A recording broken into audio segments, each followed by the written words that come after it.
क्या भैया? पानी पूरी खाऊंगी चप्पड़ चप्पड़। पुचका खिला दीजिए पुचर पुचर। क्या भैया? लीजिए लो चप चप चप चप। क्या भैया? वास्ते के ना वास्ते के ना हुइया हुइया हुइया वास्ते के ना हुइया हुइया हुइया वास्ते के ना हुइया हुइया हुइया वास्ते के ना हुइया हुइया।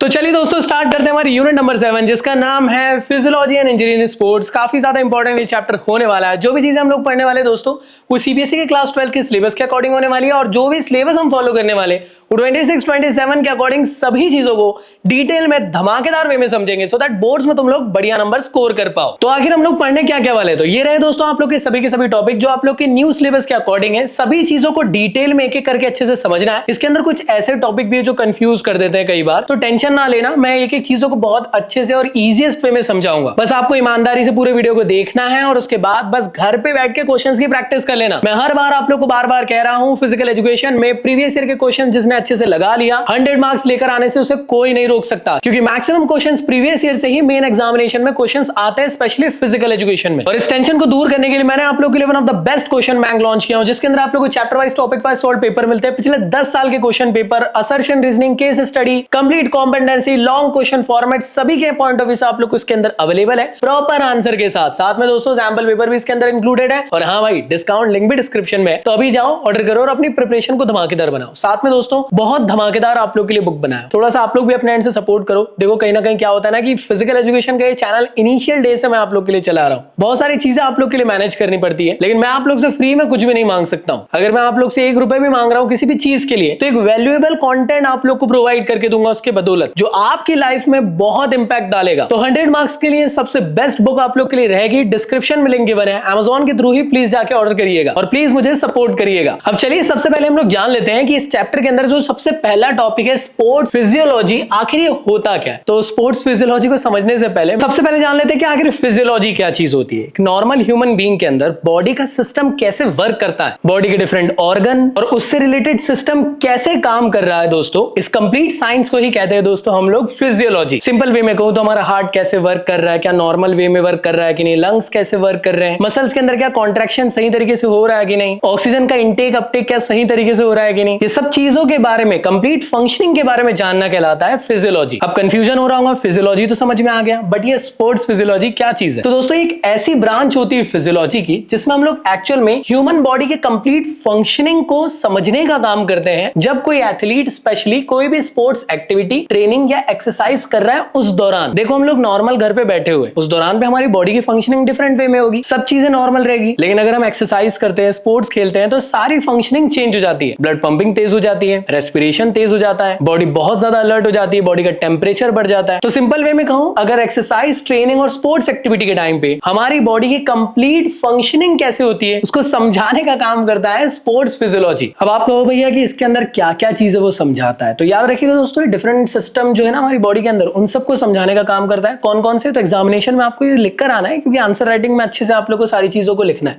सबसे पहले मस्कुलर सिस्टम को समझाने का काम करता है, मतलब मसल्स कैसे वर्क कर रही है, हमारा हार्ट और लंग्स कैसे सही तरीके से वर्क कर रहा है कि नहीं, क्या हम रेस्पिरेशन सही तरीके से कर पा रहे हैं कि नहीं, हमारी बॉडी के अंदर नर्वस सिस्टम क्या सही तरीके से वर्क कर रहा है कि नहीं, एंडोक्राइन सिस्टम क्या सही वे में वर्क हो रहा है कि नहीं। एंडोक्राइन सिस्टम मतलब आपकी बॉडी के अंदर जो ग्लैंड्स होते हैं उसके थ्रू जो हार्मोन्स रिलीज होते हैं, क्या वो सारी चीजें अच्छे से हो रही है कि नहीं। अच्छा मुझे कमेंट बॉक्स में बताना एक चीज, कौन सी ग्लैंड है जो रिस्पॉन्सिबल होती है डायबिटीज को होने ना होने के लिए। तो दोस्तों ये सभी के सभी डिफरेंट टाइप के सिस्टम की वजह से ही बॉडी के अंदर मूवमेंट हो पाता है, एनर्जी सप्लाई हो पाती है, प्रॉपर बॉडी का परफॉर्मेंस अच्छे लेवल पे हो पाता है। और अगर हमने रेगुलर ट्रेनिंग करे तो ये सारी चीजें फिक्स हो सकती है। तो मेरे ख्याल से तुम लोग को ये चीज अच्छे से समझ में आ गई होगी। तो फिजियोलॉजी बहुत ज्यादा इंपॉर्टेंट रोल प्ले करती है दोस्तों, हमेशा एक चीज याद रखिएगा। अब सबसे पहले हम लोग सबसे पहला टॉपिक उसको देख लेते हैं कि फिजियोलॉजिकल फैक्टर्स क्या होते हैं जिसके थ्रू हम लोग डिफरेंट फिजिकल फिटनेस के कंपोनेंट को डिटरमाइन कर सकते हैं। एग्जामिनेशन में बहुत इंपॉर्टेंट क्वेश्चन है, 3 नंबर या 5 नंबर में जरूर पूछा जाता है। तो अगर आप लोग के दिमाग में आएगा कि जो फिजियोलॉजिकल फैक्टर कौन कौन से फिजिकल फिटनेस को निकालने के लिए, पता करने के लिए, तो बेसिकली 4 आप लोग को डिफरेंट कंपोनेंट्स बताए गए। और दोस्तों आखिर कौन कौन से हैं, तो एक एक करके हम लोग सभी चीजों को देख लेते हैं। तो सबसे पहला होता है दोस्तों स्ट्रेंथ, दूसरा होता है दोस्तों स्पीड, थर्ड होता है दोस्तों एंड्योरेंस और लास्ट में आती है दोस्तों फ्लेक्सिबिलिटी। स्ट्रेंथ की अगर मैं बात करूं तो स्ट्रेंथ क्या है, मसल से कितना फोर्स एक्सर्ट कर पा रहे हो आप लोग, बेबी को क्या गोदी में उठा पा रहे हो, बेबी का शॉपिंग बैग क्या आप उठा पा रहे हो कि नहीं, ये सारी चीजें आप लोग की मसल्स के थ्रू ही फोर्स एक्सर्ट करती है, तभी ये चीज हो पाती है पॉसिबल। तो वो स्ट्रेंथ पे डिपेंड करता है। दूसरा होता है स्पीड,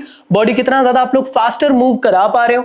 एंड्योरेंस मतलब कोई भी एक्टिविटी को लंबे वक्त तक के परफॉर्म करना बिना थके, एंड्योरेंस कहलाएगा। फ्लेक्सिबिलिटी मतलब आपका रेंज ऑफ मूवमेंट बॉडी का कितना ज्यादा अच्छा है, जॉइंट ज्यादा हेल्दी रहेंगे, जितना अच्छा मूवमेंट रहेगा उतनी अच्छी फ्लेक्सिबिलिटी आपके अंदर देखने को मिलेगी। बट एग्जामिनेशन में क्या इन सब की प्रॉपर डेफिनेशंस पूछी जाएगी? ऐसा नहीं दोस्तों। एग्जामिनेशन में पूछा जाएगा फिजियोलॉजिकल फैक्टर बताओ, फिजिकल फिटनेस को डिटरमाइन करने के लिए स्पेशली स्ट्रेंथ बता दो, या स्पीड बता दो, या एंड्योरेंस या फ्लेक्सिबिलिटी बता दो, जिसके अंदर आप लोग को कुछ पॉइंट्स देखने को मिल रहे हैं। ये पॉइंट्स जो है ना दोस्तों, ये पॉइंट्स आप लोग को याद होने चाहिए, ये पॉइंट्स आप लोग को लिखना है और इनको एक्सप्लेन करना है। तो ये काफी इंपॉर्टेंट है, स्क्रीनशॉट ले लें इसका। तो एक एक करके शुरू करते हैं। सबसे पहले स्टार्ट करते हैं physiological factor determining the strength. Strength मतलब अब भी समझाया मैंने, जैसे दीदी यहाँ पे बड़े बड़े 12 किलो के डंबल उठा रही है दोस्तों, तो अब इसको उठाने के लिए मसल्स में फोर्स लगेगा, और फोर्स को एक्सर्ट करने की ताकत क्या मसल्स में है कि नहीं दोस्तों, वही तो आप लोग की स्ट्रेंथ कहलाती है। स्ट्रेंथ सिंपल वे में मसल्स की पावर को कहते हैं। तो दोस्तों ये हर एक चीज पे डिपेंड कर सकती है। जैसे सबसे पहले हम लोग बात करें साइज ऑफ मसल्स पे, बड़ा बड़ा रहेगा मसल्स तो ज्यादा फोर्स लगा सकते हो, छोटा छोटा रहेगा मसल्स तो कम फोर्स आप लगा पाओगे, क्योंकि अल्टीमेटली जो फोर्स लग रहा है या पावर लग रहा है वो एक्चुअल में मसल के साइज पे ही डिपेंड करता है दोस्तों। तो जितना ज्यादा क्रॉस सेक्शन मसल्स का ज्यादा रहेगा उतना ज्यादा फोर्स प्रोडक्शन आप कर सकते हो। साथ में बॉडी वेट भी बहुत ज्यादा इंपॉर्टेंट रोल प्ले करता है। अगर आप ज्यादा भारी हो, वजनदार हो, लीन मसल्स के साथ, तो माना जाता है कि उनके अंदर ज्यादा strength as compare to normal person के देखने को मिलती है। अब जॉन सीना है और उसके कंपैरिजन में मैं हूं, तो सीधी बात है उनके अंदर आप लोग को ज्यादा स्ट्रेंथ देखने को मिलेगी, उनकी बॉडी वेट भी ज्यादा है विद लीन मसल्स के साथ। ये चीज हमेशा याद रखना, जितने भी एथलीट होते दोस्तों इनका हायर वेट कैटेगरी आप लोग को देखने को मिलता है, और गारंटी है कि उनके अंदर ग्रेट स्ट्रेंथ भी होती है। सीधी बात है भाई। अब कई लोग इसमें कंफ्यूज हो सकते हैं कि भैया मोटे और लीन मसल्स में क्या डिफरेंस होता है। जैसे मैं आपको ये फोटो दिखा रहा हूं, ये लीन मसल्स है जहां पे बॉडी वेट ज्यादा है। हो सकता है इस इंसान का बॉडी वेट 100 kg हो, लेकिन आपको देखने में बढ़िया फिट दिख रहा है क्योंकि लीन मसल्स है। एज कंपेयर टू 100 kg वाला ये इंसान जो आपको मोटा दिख रहा है, फैटी दिख रहा है, तो जरूरी नहीं है कि मोटा मतलब वजन से मोटा होना, पेट बाहर निकलना आपकी स्ट्रेंथ कहलाएगी। गलत है। लीन मसल्स के साथ वेट ज्यादा होना चाहिए। अगली चीज है दोस्तों वो है मसल का कंपोजिशन। मसल कंपोजिशन किस वे में है? तो मेनली मसल्स दो तरीके से आप लोग को बनते हुए देखने को मिलती है बॉडी के अंदर। एक होती है फास्ट ट्विच फाइबर, दूसरी होती है स्लो ट्विच फाइबर। इनको हम लोग डिफरेंट नाम से भी जानते हैं। जैसे फास्ट ट्विच फाइबर को टाइप 2 फाइबर का टाइप कहते हैं, टाइप 2 मसल्स भी कहते हैं, और स्लो ट्विच फाइबर को हम लोग टाइप 1 मसल्स भी कहते हैं। अगर आपको मसल से ज्यादा फोर्स प्रोड्यूस करना है, मतलब ज्यादा पावर प्रोड्यूस करना है दोस्तों, तो स्ट्रेंथ के लिए सबसे best muscle fibre fast Twitch fibre होती है दोस्तों। तो जो भी एथलीट होते हैं, नॉर्मल पर्सन को अगर स्ट्रेंथ बढ़ाना है अपने अंदर, तो इसके फाइबर का परसेंटेज बढ़ाइए। और अगर आप लोग को लंबे वक्त तक के कोई भी एक्टिविटी को परफॉर्म करना है, उस दौरान के लिए दोस्तों जहां पे लो फोर्स के साथ साथ बेटर एंड्योरेंस की जरूरत पड़ रही है, तब आप लोग स्लो ट्विच फाइबर का यहाँ पे यूज करते हैं। तो याद रखना ये हाई पावर के लिए यूज होती है और ये एंड्योरेंस के लिए यूज होती है। तो अब सोच के बताओ स्ट्रेंथ के लिए कौन सी यहाँ पे ज्यादा मतलब फेवरेबल रहेगी? तो सीधी बात है, जिसके अंदर ज्यादा फास्ट ट्विच फाइबर रहेगा मसल्स के अंदर, ज्यादा स्ट्रेंथ मानी जाएगी उसकी। अब नेक्स्ट पॉइंट की बात कर लेते हैं दोस्तों, वो है इंटेंसिटी ऑफ नर्वस इंपल्स। क्या होता है ना, दिमाग का खेल होता है स्ट्रेंथ भी। अगर हमने दिल दिमाग से सोच लिया कि इस भारी से ऑब्जेक्ट को हम उठा के इधर से उधर रख सकते हैं, तो रख लोगे, लेकिन अगर दिमाग में सिग्नल्स आ गए कि यार नहीं कर पाओगे, तो फिर नहीं है पॉसिबल। तो जितने ज्यादा स्ट्रॉन्ग नर्वस सिग्नल्स जाएंगे दोस्तों, उतनी ज्यादा स्ट्रेंथ आप लगा सकते हो। इस चीज के बारे में आपको पता होना चाहिए। तो मेरे ख्याल से तुम लोग को यहां तक की सारी चीजें क्लियर हो गई। अगली बात करते हैं अब हम लोग स्पीड के बारे में दोस्तों। तो स्पीड को कैसे डिटरमाइन कर सकते हैं, इसके भी डिफरेंट पॉइंट है। हर एक पॉइंट को याद रखना है। इसको अंदर आप लोग एक्सप्लेन अपने अकॉर्डिंग भी कर सकते हो, लेकिन अपने अकॉर्डिंग मतलब अपनी लैंग्वेज के अकॉर्डिंग, लेकिन समझाना यही है जो समझा रहा हूं मैं आप लोग को। अब जो सबसे पहला है कि यार मोबिलिटी ऑफ नर्वस इंपल्स क्या सच में इतना ज्यादा इंपॉर्टेंट रोल प्ले करता है? देखो यार, जितना ज्यादा प्रॉपर वे में नर्वस सिस्टम सिग्नल्स पहुंचाएगा ना, उतने बेटर वे में बॉडी के अंदर रिएक्शन और मूवमेंट पॉसिबल हो पाएगा।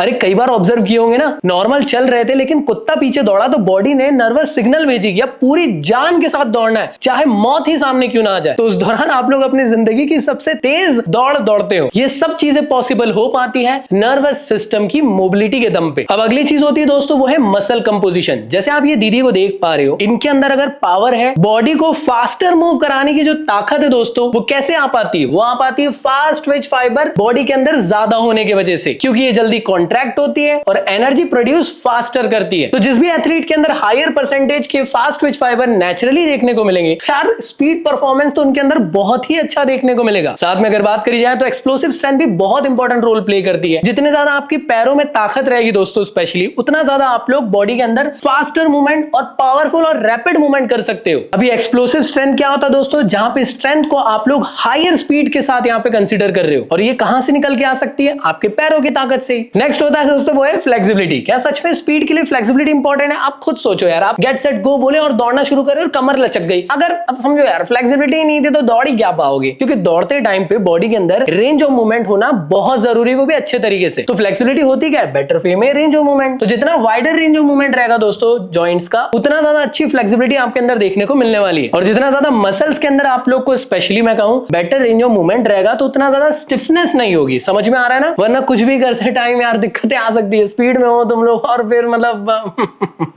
चलिए आगे बढ़े। इसके अलावा दोस्तों फ्लेक्सिबिलिटी के दम पे ना आप लोग ढेर सारी इंजरीज से बच सकते हो। किसी भी टाइप का मसल टीयर अप नहीं होगा, क्योंकि जब आप दौड़ रहे हो पूरी ताकत से दौड़ रहे हो, मसल फाइबर यहाँ पे टीयर अप होने की पॉसिबिलिटी होती है, स्पेशली उन इंसान के अंदर जिनकी फ्लेक्सिबिलिटी उतनी अच्छी नहीं है। तो यहाँ तक मेरे ख्याल से ये सारी चीजें आप लोग को स्पीड के लिए स्पेशली समझ में आ गई होगी। अब बात करते हैं वो है physiological factor determining endurance. Endurance का मतलब क्या होता था? लंबे वक्त तक के कोई भी एक्टिविटी करना, कोई भी, समझे ना? तो लंबे वक्त तक अगर टिके रहना है तो उसके लिए एरोबिक कैपेसिटी होना बहुत ज्यादा जरूरी है। बड़ी बड़ी बातें करने से कुछ नहीं होता है मैसेजेस में, जब मिलने की बारी आती है ना तो कुछ नहीं हो पाता है। मतलब मैं ये कह रहा हूँ कि मैसेजेस में आप बात कर रहे हो कि कल मैं बहुत अच्छा खेलूंगा क्रिकेट, और जब खेलने की बारी आई तो आप पहली बॉल पे ही आउट हो गए। 2 मिनट तो छोड़ो, आप तो 10 सेकंड में नहीं टिक पाए। तो एरोबिक कैपेसिटी क्या होती है दोस्तों? सबसे पहले इसको समझने की कोशिश करते हैं। बॉडी की दोस्तों वो एबिलिटी जिसमें oxygen intake Uptake proper way में हो रहा है। ऑक्सीजन इनटेक और अपटेक क्या होता है? इससे पहले वाले चैप्टर में पढ़े थे। इनटेक क्या था? जहां पे आप रेस्पिरेट कर रहे हो, मतलब लंग्स तक के आप लोग का वो जा रहा है, जो जाता है ना सांस, हवा, ऑक्सीजन। और अपटेक का क्या मतलब होता है? जो ऑक्सीजन चला गया है एक्चुअल में बॉडी के अंदर जो सेल्स है, मसल्स है, उसको यूज कर रही है एनर्जी प्रोडक्शन के लिए। अगर ये दोनों चीजें अच्छे वे में होगी तो ये एंड्योरेंस लेवल आप लोग की बॉडी के अंदर बढ़ा सकता है। क्योंकि दोस्तों ऐसा माना जाता है जितना ज्यादा हायर एरोबिक कैपेसिटी होती है उतना बेटर एंड्योरेंस बॉडी के अंदर देखने को मिलता है, और ज्यादा लॉन्ग ड्यूरेशन तक के कोई भी एक्टिविटी को आप लोग आसानी से परफॉर्म कर सकते हो। अभी जो एरोबिक कैपेसिटी है किस पे डिपेंड कर रही है? आपके हार्ट के स्ट्रेंथ पर, स्पेशली कार्डियक आउटपुट पर। अब ये कार्डियक आउटपुट क्या होता है तो ध्यान से समझना कि आपका जो हार्ट है वो 1 मिनट में कितने बार पंप कर रहा है। साथ में दोस्तों ये लंग्स की एफिशिएंसी पे डिपेंड करता है, मतलब जो ऑक्सीजन एक्सचेंज हो रहा है उस पर डिपेंड करता है, और जो मसल्स की एबिलिटी है उस पर भी डिपेंड करता है, क्योंकि मसल्स यहाँ पे यूज कर रही है ऑक्सीजन को एनर्जी कन्वर्जन के लिए। यहां तक मेरे ख्याल से चीजें क्लियर हुई। अगली अब देखो एक चीज वीडियो में आगे बढ़ने से पहले एक चीज क्लियर कर देता हूं।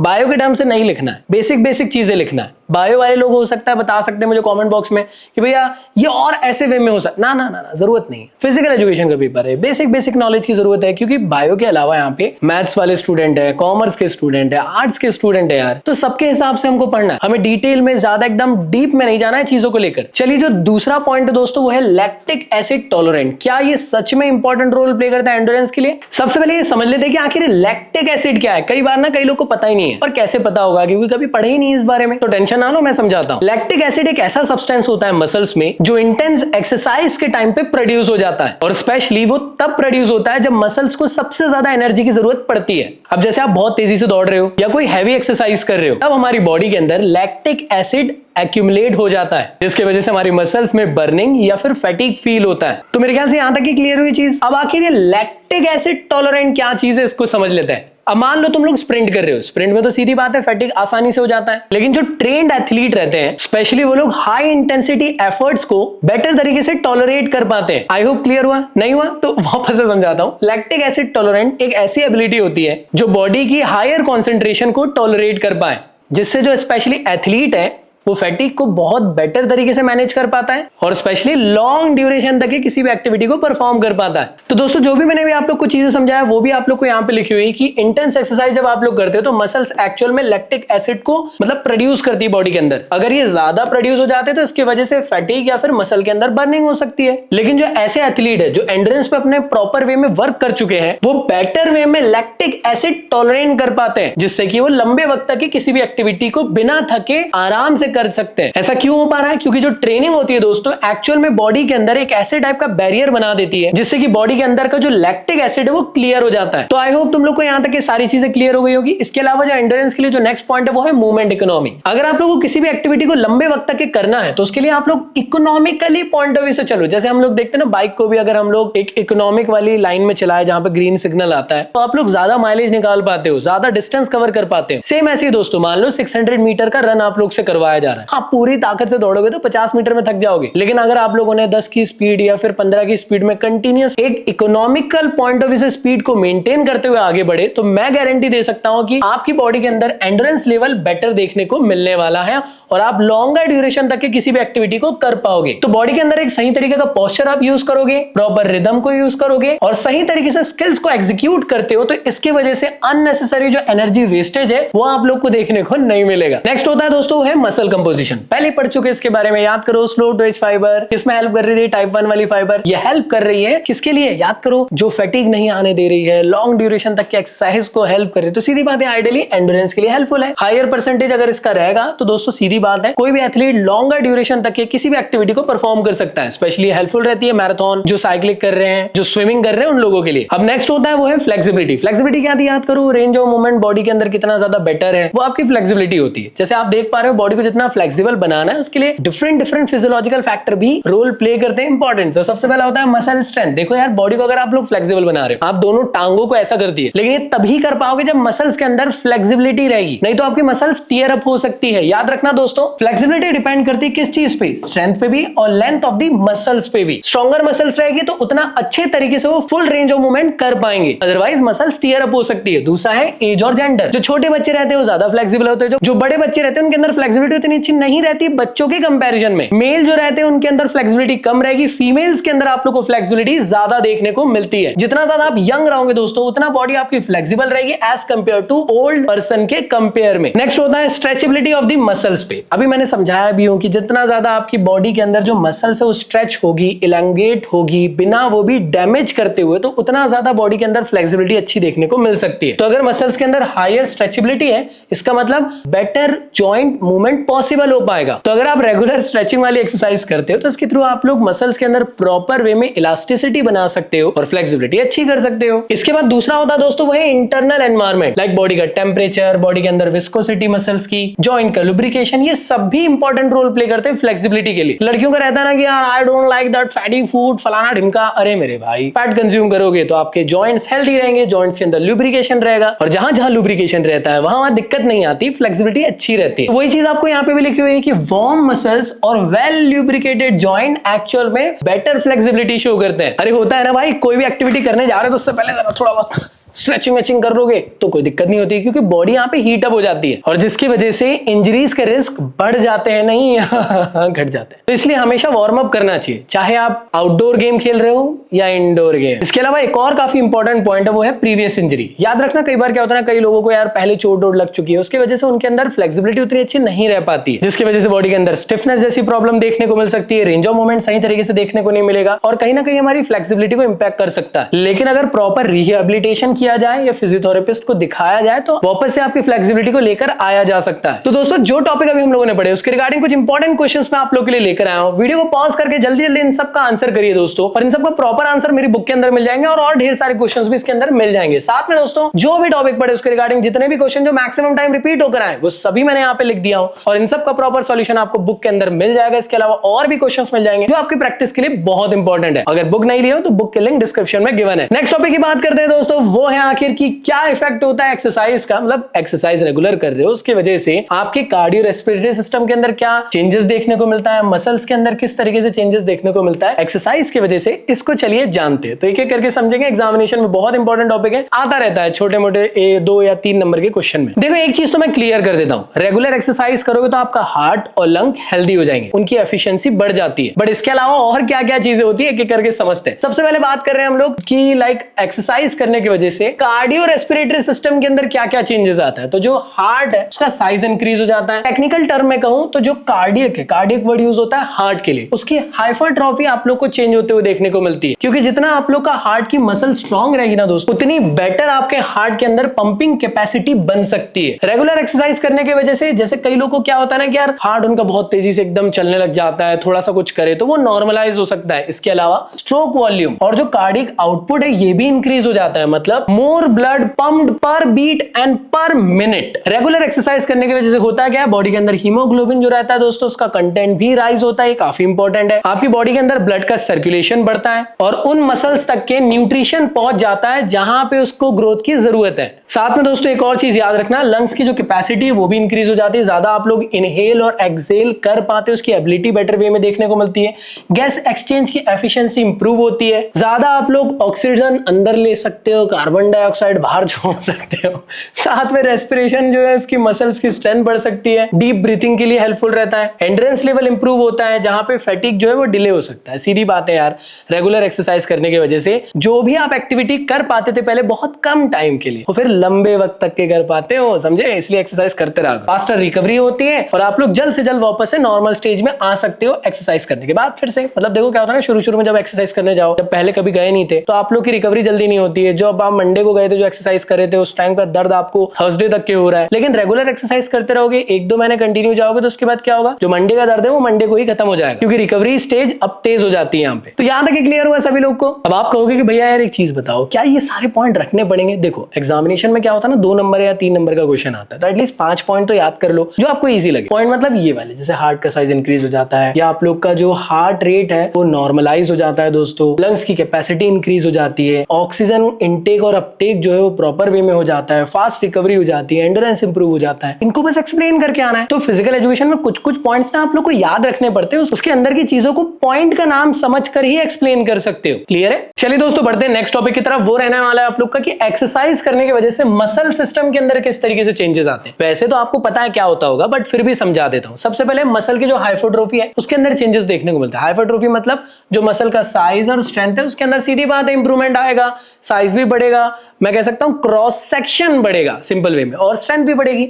अगर आप रेगुलर एक्सरसाइज करते हो तो एंड्योरेंस लेवल आप लोग का बढ़ता है। मतलब क्या, कोई भी एक्टिविटी को करने की जो एबिलिटी है वो लॉन्गर ड्यूरेशन तक की हो जाती है, क्योंकि आप थकते नहीं हो फिर। इसलिए रेगुलर एक्सरसाइज करना जरूरी है। साथ में रेगुलर एक्सरसाइज करोगे तो जो आपकी मसल्स है वो टोन्ड हो जाएगी। टोन मतलब और ज्यादा बेटर दिखेगी, अट्रैक्टिव दिखेगी, शेप प्रॉपर आ जाएगा उसका। जब बाइसेप्ट आप दिखाओगे ना लड़कियों को, तो हो सकता है वो वैसे भी इंप्रेस ना हो, क्योंकि आज के टाइम में मसल्स है नहीं जेब में।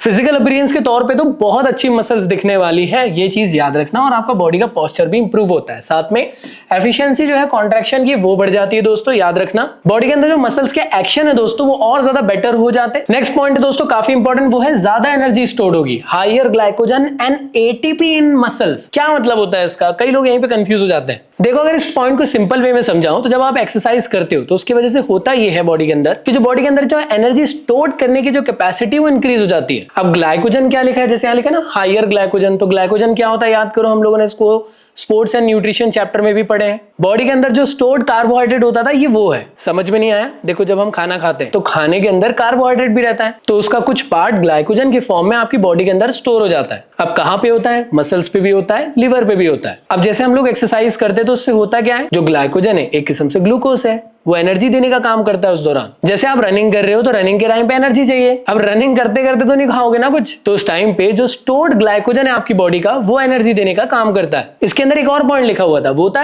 ATP in muscles. अब ये एटीपी क्या चीज है? ये है मसल्स की इमीडिएट एक्सचेंज करेंसी। जैसे जब मसल्स में कॉन्ट्रैक्शन होता है तब मसल्स को डायरेक्टली एटीपी की एनर्जी चाहिए होती है, और इसकी वजह से होता क्या है, जो एनर्जी डिमांड है एक्सरसाइज के दौरान वो ये फुलफिल करने का काम कर पाती है। साथ में दोस्तों फैटिक डिले हो जाता है, सीधी बात है यार।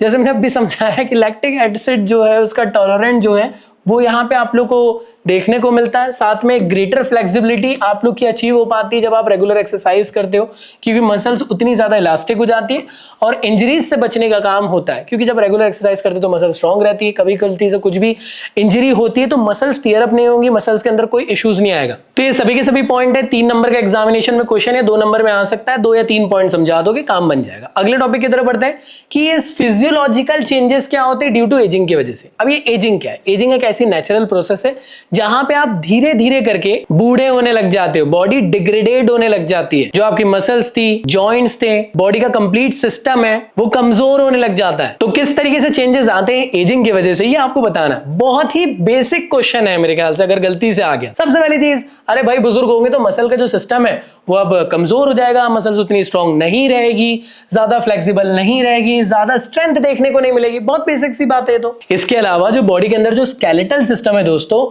मतलब बोन्स जो है वो वीक हो जाएगी, आपको ऑस्टियोफ्रोसिस जैसा प्रॉब्लम हो सकता है, स्टिफनेस वाली प्रॉब्लम आ सकती है जॉइंट के अंदर। कार्डियो रेस्पिरेटरी सिस्टम जो होता है दोस्तों, आपका हार्ट और लंग्स, उन दोनों की एफिशिएंसी कम हो जाएगी। हो सकता है कि हाई ब्लड प्रेशर या लो ब्लड प्रेशर जैसा प्रॉब्लम देखने को मिल जाए, आपकी बॉडी के अंदर स्टेमिना की कमी देखने को मिल जाए, नर्वस सिस्टम आपकी बॉडी के अंदर जो है वो कमजोर हो जाता है। बुजुर्ग लोग के अंदर जो रिफ्लेक्सेस है, जैसे हम बोले कुछ काम बोले आपको फॉर एग्जाम्पल कि यार अरे ये उठा के लेकर आओ, तो आपके जो कान है उसके रिफ्लेक्स इसको यूज करके आप लोग की हेल्प करते हैं, ये बताने के लिए कि मैंने क्या कहा आपको। लेकिन बुजुर्ग इंसान को अगर मैंने कहा कि अरे ये चीज को वहां रख दो, तो वो बोलेंगे आपसे आ ऊ क्या बोले, समझ में नहीं आया। ये ऐसा इसलिए होता है क्योंकि नर्वस सिस्टम जो है उसके अंदर जो रिफ्लेक्सेस है दोस्तों, स्पेशली वो स्लो डाउन होने लग जाते हैं, पुअर कोऑर्डिनेशन हो जाता है, मेमोरी स्ट्रांग नहीं रह पाती है, चीजें भूलने लग जाते हैं बुजुर्ग लोग। साथ में डाइजेशन और मेटाबॉलिक रेट खराब हो जाता है। बुजुर्ग लोग को आप पेट खराब हमेशा ही देखोगे, उनके अंदर मेटाबॉलिक सिस्टम जो है पूरी तरीके से वीक हो जाता है, उनको ढेर सारी लाइफस्टाइल डिसीज जैसी प्रॉब्लम भी फेस करनी पड़ जाती है। साथ में इम्यून सिस्टम जो जवानी के टाइम पे स्ट्रांग था दोस्तों, वो वैसा नहीं रह पाता है, वो भी अब वीक हो जाता है, जिसकी वजह से डिसीजेस उनको आराम से हो सकती है। साथ में दोस्तों हीलिंग प्रोसेस भी बहुत ज्यादा स्लो हो जाता है। इसलिए कहा जाता है बुजुर्ग इंसान अगर गलती से गिर जाते हैं ना, चोट लग गई, फ्रैक्चर हो गया, तो बहुत बड़ी प्रॉब्लम हो जाती है। साथ में जो आपके बॉडी के अंदर हार्मोन्स रहते हैं वो भी अब सही तरीके से वर्क नहीं कर पाते। साथ में जो आपकी स्किन है उसमें एजिंग दिखने लग जाती है, सेंसेस आप लोग के वीक हो जाते हैं, आपका आई साइट अब कमजोर हो जाता है, जो आपको अच्छे से दिखा करता था विजन वो भी अब क्लियर नहीं रहता है। और दोस्तों इनके अलावा और भी ढेर सारी चीजें जो बॉडी के अंदर होती है, उन सब के अंदर आप लोग को वैसी बात नहीं देखने को मिलती जैसे एक जवान इंसान के अंदर होती है। तो अब आप मुझे कॉमेंट बॉक्स में बताएंगे 3 ऐसे फिजियोलॉजिकल चेंजेस जो आपने बुजुर्ग इंसान के अंदर देखे हो, कमेंट बॉक्स में अभी बताओ। तो दोस्तों जो भी टॉपिक अभी हम लोगों ने पढ़े उसके रिगार्डिंग कुछ एमसीक्यू क्वेश्चंस है, प्लीज वीडियो को पॉज करिए और जरूर करिए। स्पेशली जो असर्शन रीजनिंग का क्वेश्चन है इसको भी जरूर सॉल्व करना, इन सब के आंसर बुक के अंदर मिल जाएंगे। साथ में दोस्तों जो भी अभी टॉपिक पढ़े उसके रिगार्डिंग कुछ और एमसीक्यू क्वेश्चंस लेकर आए उसको भी जल्दी से अटेंड करो। इनके अलावा दोस्तों जो भी अभी टॉपिक पढ़े उसके रिगार्डिंग कुछ इंपॉर्टेंट वाले प्रीवियस ईयर के क्वेश्चंस है दोस्तों, प्रॉपर पेज नंबर के साथ इंक्लूड करके दे दिया हूं। ये सभी चीजें आप लोग को मेरी बुक के अंदर मिल जाएंगे। एग्जामिनेशन में क्वेश्चंस रिपीट होते रहते हैं और तगड़े वाले प्रीवियस ईयर के क्वेश्चंस इसके अंदर मिल जाएंगे। अभी जाओ ऑर्डर करो और प्रिपरेशन को धमाकेदार बनाओ। तो चलिए बात करते हैं लास्ट टॉपिक, आई थिंक वो रहने वाला है आप लोग का स्पोर्ट्स इंजरीज। आखिर कौन कौन सी इंजरीज आप लोग को देखने को मिलती है दोस्तों, इसके बारे में आज हम लोग बात करने वाले। स्पेशली इंजरी हम लोग 3 टाइप की देखेंगे। इंजरी मतलब चोट लग जाना खेल कूद के दौरान पे, तो या तो आपको मसल्स के अंदर इंजरीज हो सकती है, बोन्स में इंजरीज हो सकती है, या फिर बॉडी के अंदर डिसलोकेशन जैसा प्रॉब्लम आप लोग को देखने को मिल सकता है। तो इन तीनों चीजों को बहुत अच्छे तरीके से हम लोग समझने वाले हैं। इसमें जो सबसे पहला टॉपिक है दोस्तों वो है मसल्स के अंदर जो इंजरीज होती है, जिसको हम लोग सॉफ्ट टिश्यू इंजरी कहते हैं। तो जो सबसे पहले इंजरी आप लोग को मसल्स के अंदर देखने को मिलती है दोस्तों, उसका नाम है कंफ्यूजन। ये क्या होता है, डायरेक्ट आप लोग को जो चोट लग रही है ब्रूज के फॉर्म में कुछ इस तरीके से आप लोग को देखने को मिलती है। बचपन में आप लोग को कई बार ये चोट लगी होगी। ये बेसिक टाइप की इंजरी है जो हर छोटे बच्चे को कभी ना कभी लगी जाता है। अब वो सोफे में बैठा था, वो गिर गया, नॉर्मल खेल रहा था, बैट टच हो गया तो आपके पैर में लग गई, हाथ में लग गई और इस टाइप का एक ब्रूज बन गया दोस्तों, उसे हम लोग कहते हैं कंफ्यूजन। याद रखना दोस्तों ये बहुत ही कॉमन फॉर्म की इंजरी होती है। इसे माइनर इंजरी या माइनर एक्सीडेंट के अंदर ही देखने को मिलती है। अब जैसे आप लोगों ने कंफ्यूजन देखे, इसी का बड़ा भाई होता है दोस्तों एब्रेशन। यहाँ पे एक ऐसे टाइप की इंजरी है दोस्तों जहां पे जो आपकी मसल है वो कंप्लीटली स्क्रैप्ड ऑफ हो गई, वो पूरी की पूरी निकल गई। कई बार क्या होता है ना कि आप लोग किसी को इंप्रेस करने के चक्कर में केटीएम बॉय बन जाते हो और विली विली मारने लग जाते हो, नीचे आपकी सैंड एंड पड़ी रहती है, रोड में आप स्लिप हो जाते हो। तो जो और आप प्लस करना चाहते थे वो माइनस तो चलो मल्टीप्लाई डिवाइड पता नहीं क्या हो जाता है, क्योंकि जब आप गिरते हो तो इस तरीके की खतरनाक चोट लगती है। स्पोर्ट्स में स्पेशली ग्राउंड पे बहुत जोर से गिरने की वजह से इंजरी आप लोग को देखने को मिल सकती है ड्यू टू फ्रिक्शन की वजह से। इसके बाद जो इंजरी आप लोग को देखने को मिलती है दोस्तों वो है आप लोग की स्ट्रेन। अब ये स्ट्रेन और स्प्रेन दोनों को समझते हुए चलते हैं। अगर मैं सबसे पहले बात करता हूं स्प्रेन के बारे में, तो स्प्रेन क्या है? एक किस्म से लिगामेंट की इंजरी है। अब लिगामेंट्स क्या होती है? दो बोन्स को एक दूसरे से कनेक्ट करने का काम करती है लिगामेंट। अब एग्जांपल के तौर पे आप रनिंग कर रहे थे, उसके पापा ने आपको देख लिया, उसके साथ आप भाग रहे हो उनसे बचने के लिए और गलती से आपका पैर मुड़ गया, तो हो सकती है आपको यहाँ पे लिगामेंट में इंजरी, और इस इंजरी को कहते हैं दोस्तों स्प्रेन, जहां पे ओवर स्ट्रेचिंग या टीयर अप हो सकता है लिगामेंट का। आई होप क्लियर है। इसके बाद दूसरा होता है दोस्तों स्ट्रेन।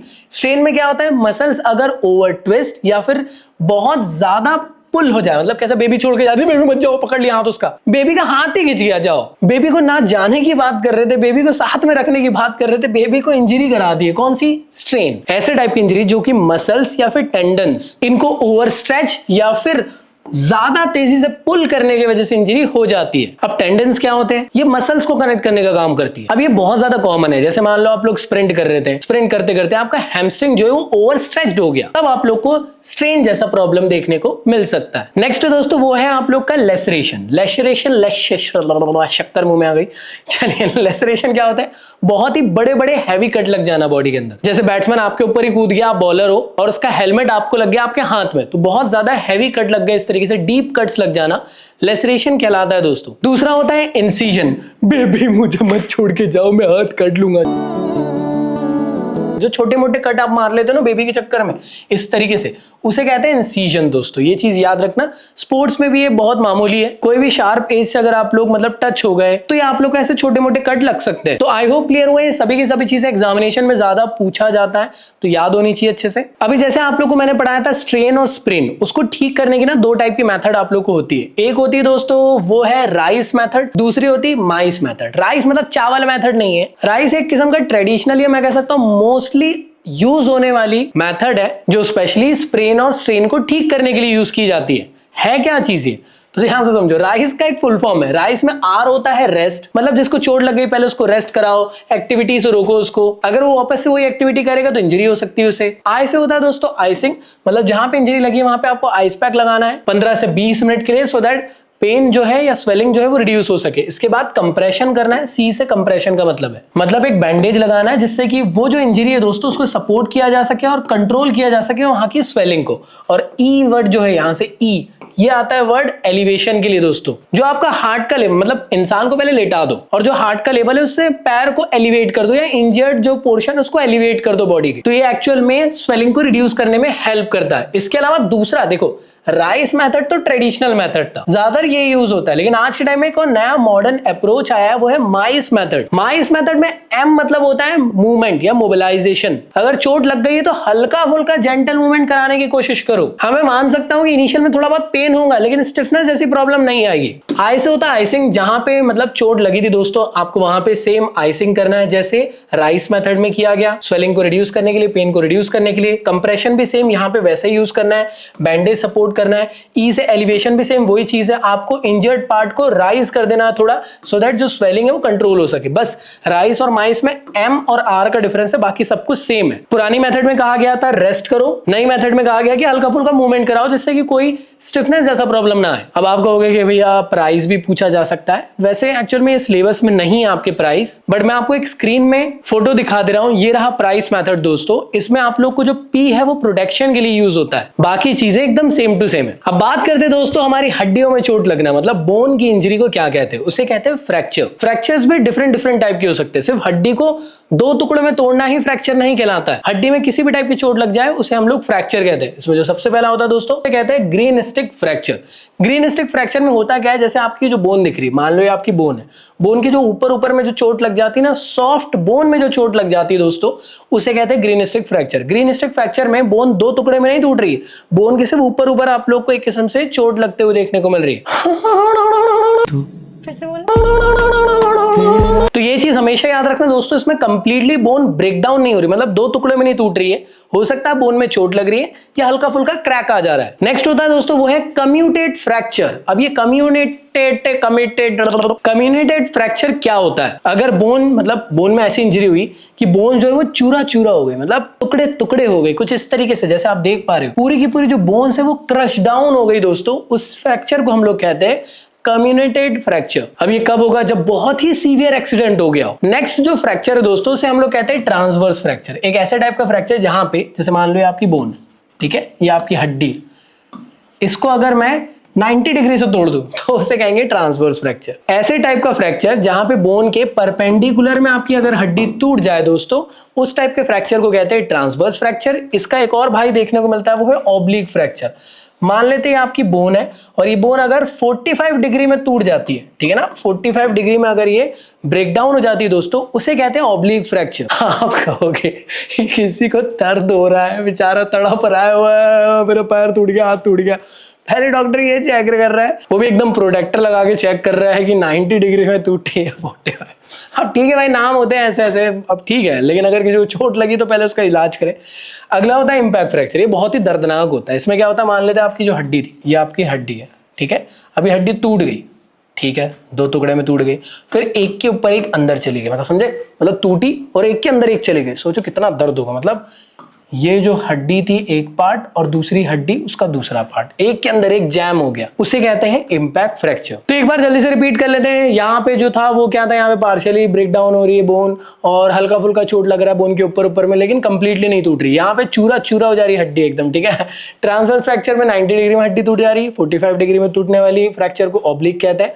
टूट कर एक के अंदर एक घुस जाने वाली फ्रैक्चर, घुस जाना मतलब एक के ऊपर एक जैम हो जाने वाली जो फ्रैक्चर है, उसे हम लोग कह रहे हैं दोस्तों इम्पैक्ट फ्रैक्चर। चलो यहां तक मेरे ख्याल से क्लियर हो गया। अब बात कर लेते हैं डिसलोकेशंस के बारे में। डिसलोकेशन क्या होता है, सिंपल वे में कहूं, जो बोन देखो 2 बोन है इस तरीके से, ठीक है ना, अब अगर ये वाली बोन हल्की से शिफ्ट हो जाए तो ये डिसलोकेट हो गई।